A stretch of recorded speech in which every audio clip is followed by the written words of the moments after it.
Room 442 is presented by North Star Bets. That's a win. Sarah Pararia and Michael Singh joining you from TFC Training Ground. This is room 442. Mikey, TFC are going away this weekend to Philadelphia. Big match. Similarly, these teams have both been going through, I guess, a bit of a rough patch. Philly obviously competing in the CONCACAF Champions League. Yeah. They're doing a lot worse than we've expected this season. Sitting in 10th, just a point behind TFC in the standings. Yeah, everybody had Philadelphia pegged to just tear MLS up this season. They're obviously the favorites along with LAFC to once again just be the powerhouses of Major League Soccer this year. But as you pointed out, so far that hasn't been the case. It's now 5 games in a row where Philadelphia have not got a victory. And likewise, TFC are still searching for that 3 points because they only have 1 win in 8 matches so far this year. So yeah, as you mentioned, it's 2 teams that are, both going to be eager to get 3 points. However, it's not going to be easy for either side. Philadelphia, as you illustrated, Champions League. They have a really important match coming up with LAFC on Wednesday, I believe it is. And TFC, meanwhile, their history at Subaru Park, it's a challenge. They've last 3 matches TFC played on the road in Philadelphia. They've been outscored 12-0, and they obviously haven't won any of those games. So it's going to be a tough test. Yeah, and TFC are also going into a bit of a busier schedule coming up next month in May. Yeah. So I think every game is going to get that much more even important to get those W's. Lucas McNaughton, though, who we just spoke to, was kind of saying they take it game by game. That's how you have to go into it with that mentality. I think that's the right mentality going into it. But at the same time, how important is it for TFC to get 3 points after, like you mentioned, only 1 win this season? Yeah, I mean, that's obviously the goal. It is still early, and I think a point on the road against Philadelphia is still a very good point. I think at this point of the year, I know people want 3 points, but you still got to look at the overall performances. And one of the things that Bob Bradley talked about that he wants more out of his team is just creating more chances.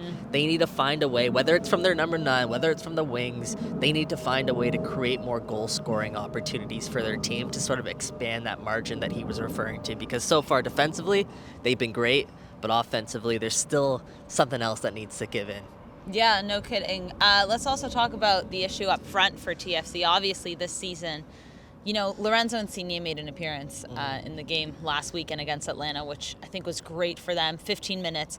Bob Bradley said that he'll definitely be playing more than 15 minutes this game. I don't think we'll be seeing him in a full 90 just yet, but that's obviously really important for TFC because they are struggling so much up front with injuries with Diomande. Yeah. Obviously, Ayo wasn't 100%. DeAndre Kerr has been going through it as well. Yeah. I mean, obviously, it's exciting that Lorenzo will be playing, but that issue for TFC has been ongoing this entire season. Definitely. And Lorenzo Insigne, the insertion of him will definitely help. I think Bob Bradley's playing his cards a little bit close to his chest, not really tipping his hat too much as to whether Insigne will start, will not start. Will he play 45? Will he play 60? We don't know as yet. But my prediction, my hunch is he'll play probably about 60 minutes. I'd surprised to see him go maybe 65, but nothing more than that in my opinion. But, I mean, I'm not the expert when it comes to his health, so we'll see exactly what Bob Bradley does there. That should help them offensively. Sure. But the big question, as you mentioned, is what's the solution for TFC's number 9 right now? We saw Jordan Perusa get a start last game. He brought some good energy. Bob Bradley liked what he saw. Ayo Akinola came in, didn't really give TFC the bite that they needed to really, take them to that next level. Who's going to get the chance this game? As you mentioned, DeAndre Kerr, unlikely available. He's been dealing with, let's call it a little bit of a non-COVID illness this week. It seems like he's down under the weather.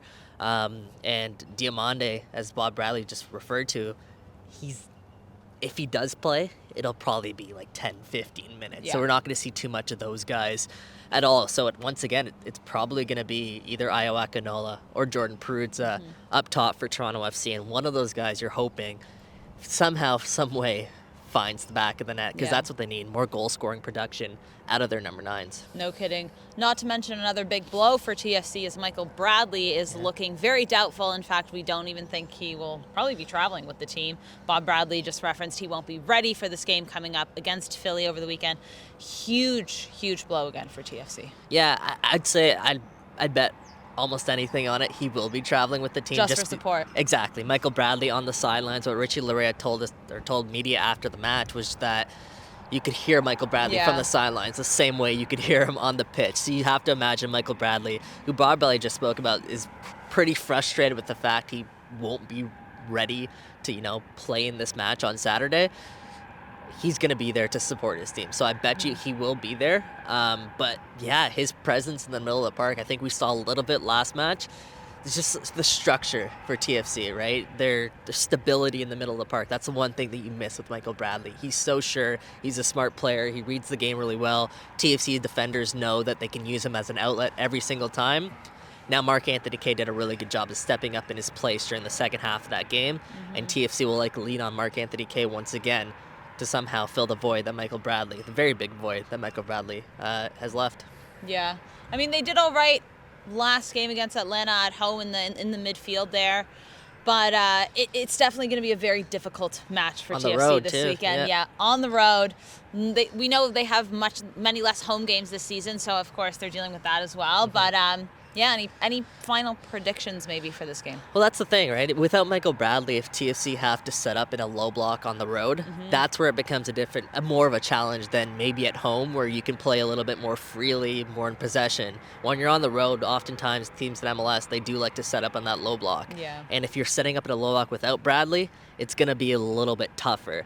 One thing I'll say is, based on the way that Philadelphia has come out and the fact that they do have a Champions League match, and based on the way that Toronto FC are scoring, I'm not predicting too many goals in this match. And historically, TFC have conceded a lot in Philadelphia, but I think this is a new TFC when it comes to defending.